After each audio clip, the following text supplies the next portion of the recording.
You are listening to #Impact, a podcast about stuff that matters. I am Regina Larko, and I started this podcast in 2016. That's when I sat down and did my first research. And that's often the story I share when I'm invited on other podcasts. But actually, there's much more to it. When I started the podcast, I had already committed to it. But when I'm really honest about where this passion for audio storytelling comes from, why I'm doing what I'm doing, why I keep doing what I'm doing, I actually have to take you many years back. And this was something I had already meant to publish here on the channel around a year ago. Then I didn't. I felt I didn't want to take away from the stories I'm sharing of the amazing change makers that we usually feature. So I kind of parked my story on the website, hidden behind some links that you would have to know. Like you would really have to know where you look to find that story. But over the past few years, over the past year, while I had this story hidden on my website, I shared it with a few people, and that really made an impact on me because the way they reacted to it really encouraged me that this is a story that has to be on the podcast. So here it is. I'm just going to read this to you like an audiobook, my story in 4 chapters. And then there's a bonus chapter 5 as well. Before I start, I also want to say a huge thanks to Annabelle, who inspired me to finally put this story here on the channel. I hope you enjoy.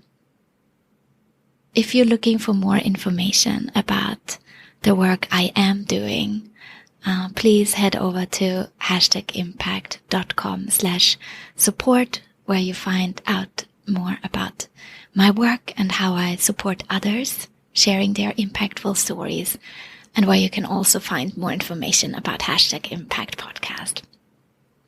You ready for this? I'm not sure if I am, and oh my God, just let me grab a sip of water before we get going.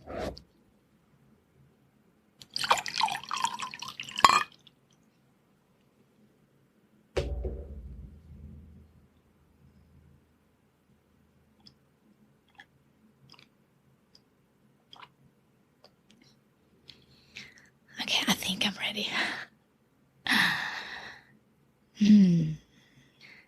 This is chapter 1, the story behind #Impact with Regina Larko. I often think about the dreams I had as a little girl around my life's story, what I would give for seeing the world through the eyes of my 8-year-old self just one more time. Just one moment of that childlike wonder, that feeling of being invincible. I'd love to hear young Regina's voice and what she would have to say to me today, now that I am living one of her dreams. The dream of sharing other people's impactful stories with the world, stories that matter to her and to me and my #Impact community. I'm not sure what she would say, but one thing I know for certain. She would smile. Fast forward from my 8-year-old self, and I'm standing on my university campus thinking about potential career options. One of my biggest dreams, going into broadcasting. Chapter 1. An arcaded courtyard in Vienna and a burst childhood dream. It was a very pleasant, sunny afternoon in early spring of 22. I was into my first year as a China Studies major and theater science minor at the University of Vienna. So long ago, I even forgot what that was called. That day, the university was hosting a big job fair for its students. They set up colorful stands in the gorgeous arcaded courtyard modeled on Italian Renaissance. Back then, I didn't even take note of the beauty of this sun-filled courtyard that I found myself in that day. Growing up in Vienna, I was used to being surrounded by buildings of monumental beauty.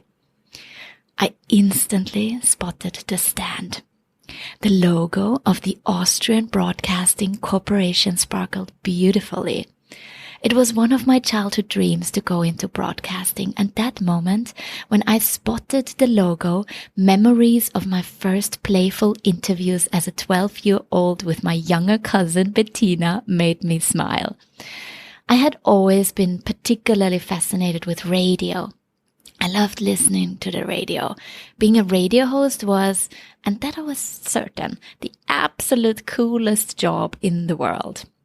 So there I was, lurking around the Austrian Broadcasting Corporation stand for at least an hour, slowly moving closer, picking up brochures along the way from other companies I had no interest in at all, just to build up the courage to go over to the only stand that mattered to me. Finally, I approached two women working for the Austrian Broadcasting Corporation as they were chatting with each other. Walking up to them was, up until this point, one of the bravest things I had done in my life. What happened next is something I can still play back inside my head, even though this happened almost 20 years ago. I bravely asked them a question that I expected to open ears and doors to what could become maybe a future internship opportunity at the Austrian Broadcasting Corporation. What does it take to make a career in broadcasting? I asked. And here is where my dream burst. The two women at the stand did not bother to turn my way. They obviously couldn't care less about talking to me. They definitely did not even bother to listen to me. My voice was not heard. They did not encourage me to apply for an internship as I had hoped for. They did not even bother to give me some more information material. They could not wait to get back to their conversation, which left me quickly withdrawing, feeling really defeated and sad. I gave up on my broadcasting dream that very day, standing in the middle of the gorgeous arcade courtyard of the University of Vienna. The sun was still shining, but all of a sudden, everything seemed gray. The story continues, and I'm going to click here on my website, here where I have been hiding that story all along, for chapter 2.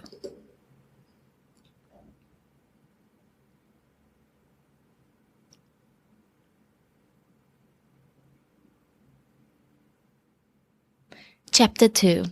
Living, loving, and hating a dream I didn't even know I had.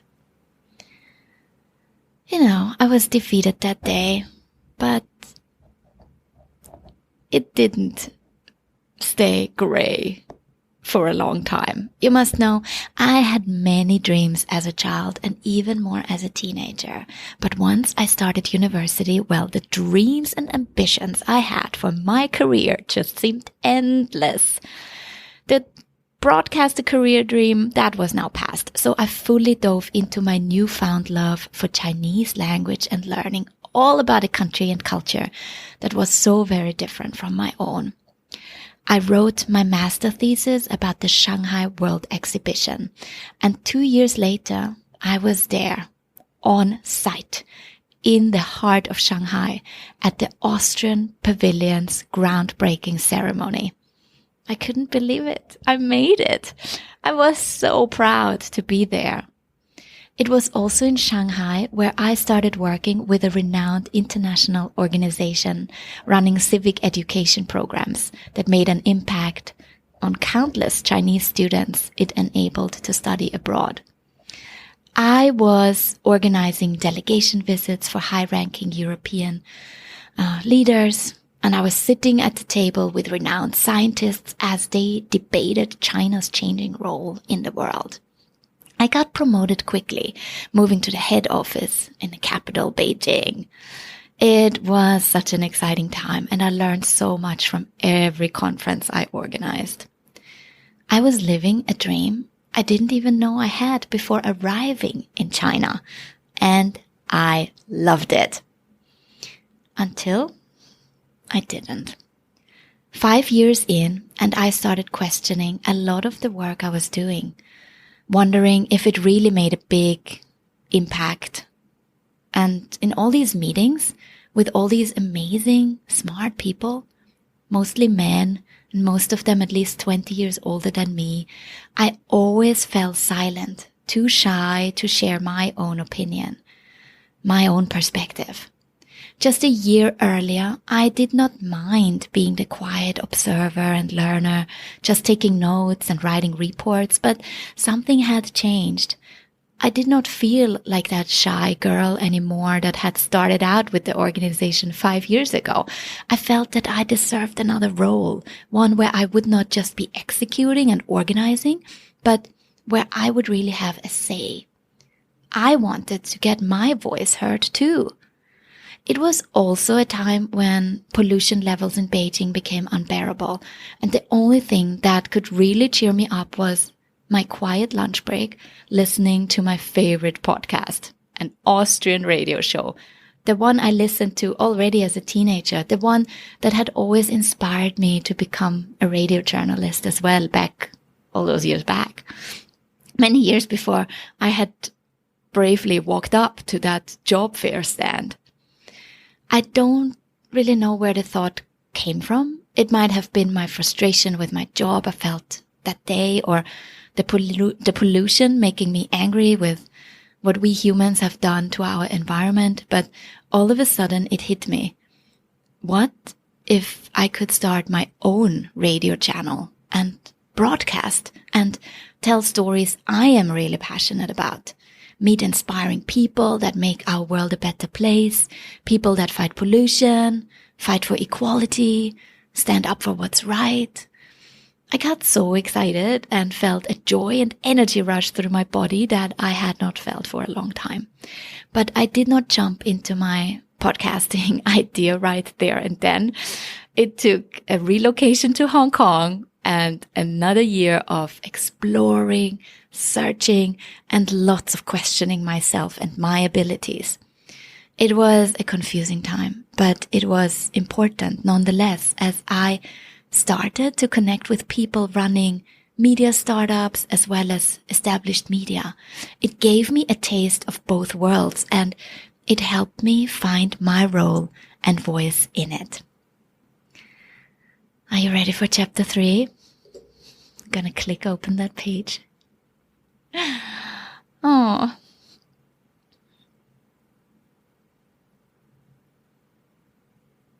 Chapter 3.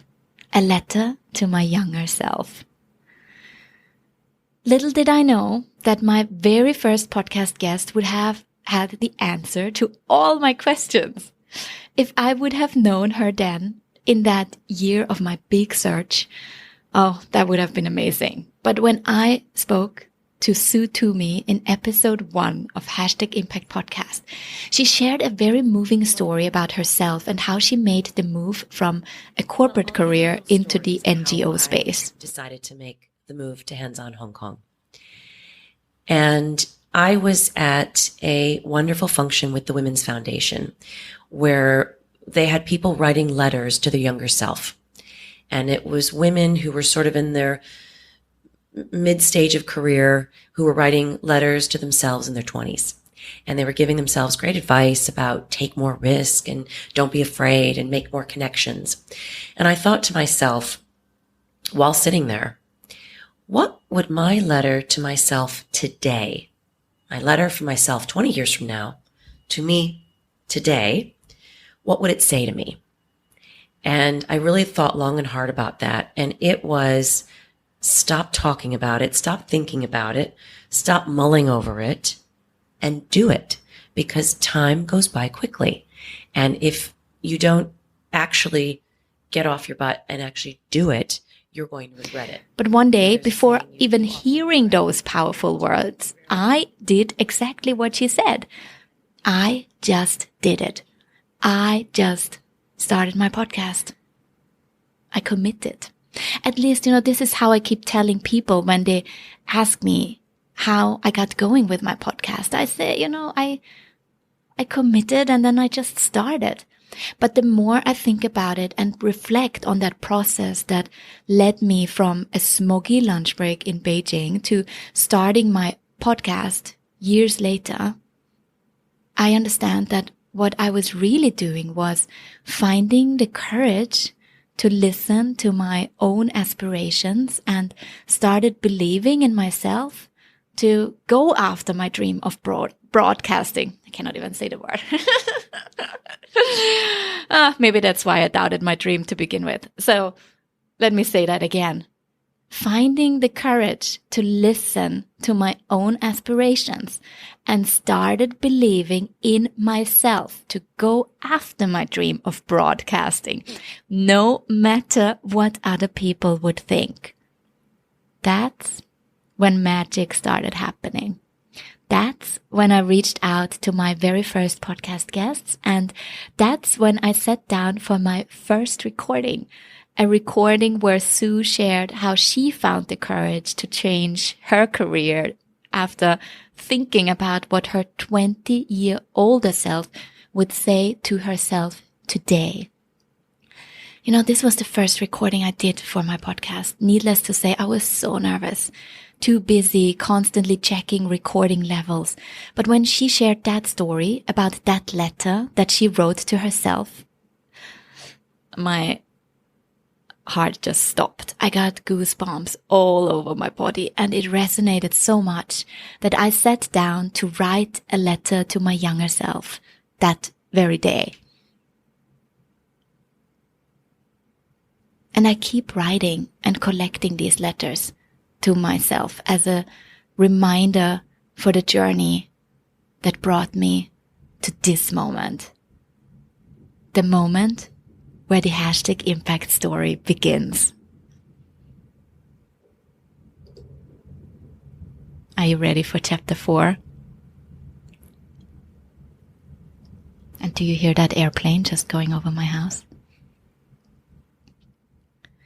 Chapter 4. The voices that matter. This story brings us to the day where hashtag impact begins.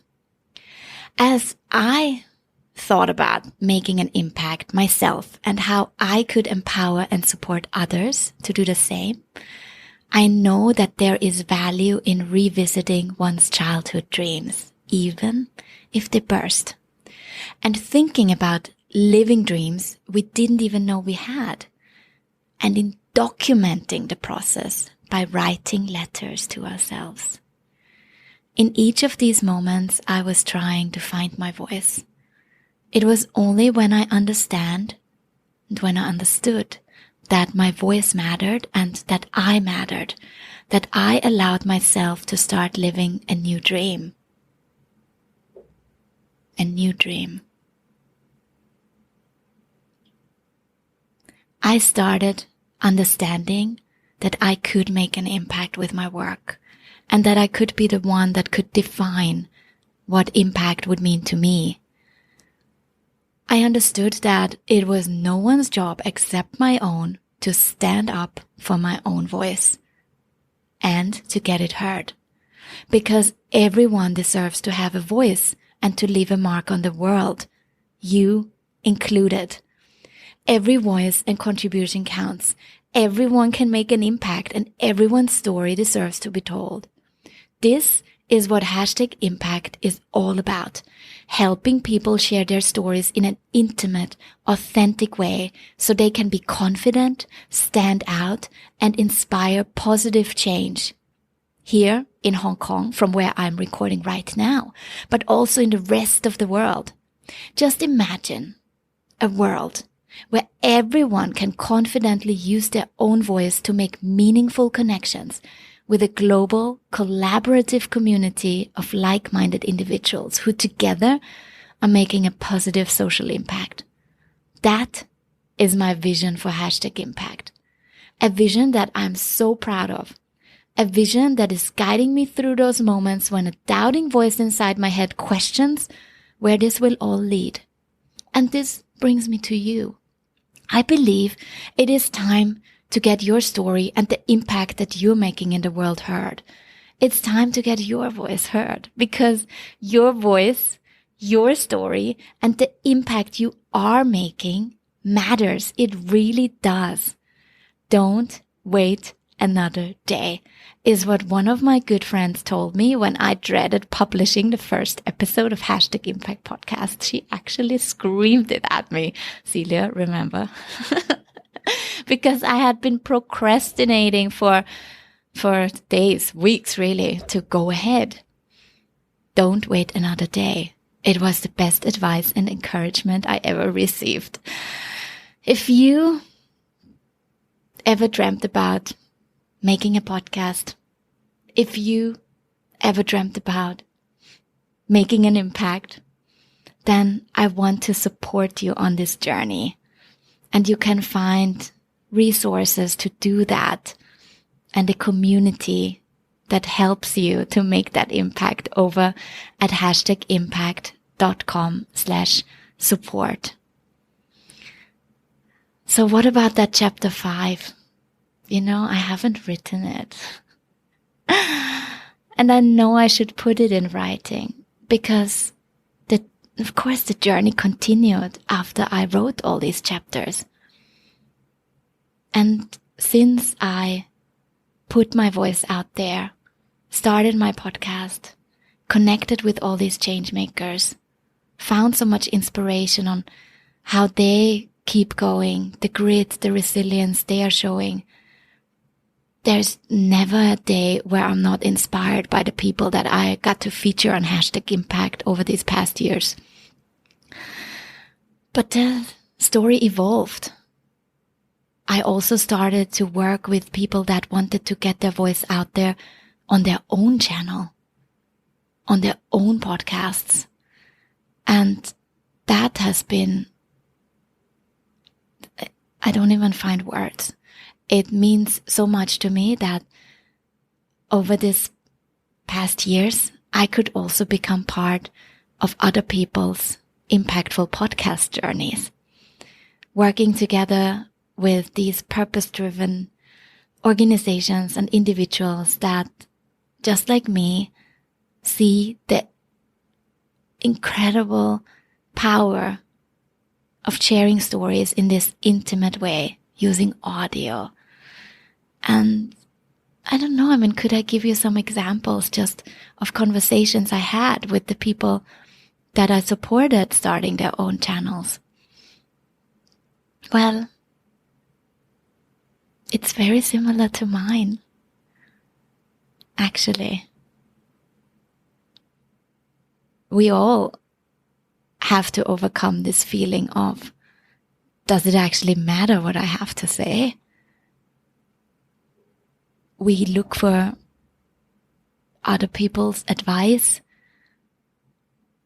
Sometimes that advice even discourages us to go ahead with an idea that we maybe have around our impact project. And what I really found so valuable for the people I got to work with on their own podcasts, as well as when I look at my own podcasting journey, where I now also have these wonderful co-hosts that have become part of the production, is that moment of reflecting and looking inside, listening inside to, why does it matter to you to make this impact? What is it that drives you?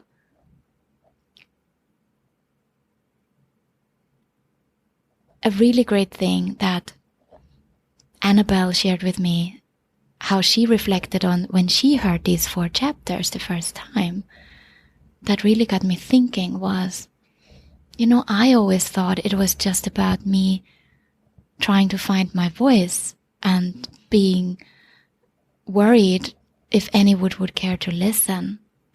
But then she also said, through these other experiences that you made, maybe at that time when you didn't really know if you should, or when the time when you didn't dare to put your voice out there, maybe at that time also you were not really sure yet what were the stories that you wanted to share. And I think she really has a point there. All our life experiences form us. And just the other day I was talking to my husband about that. Like, how did we even end up here? I mean, that's a whole different story on how I and my husband found each other that I'm not going to share here now, but let me know if you want to know. So I make a bonus episode on that one as well, because it is intriguing.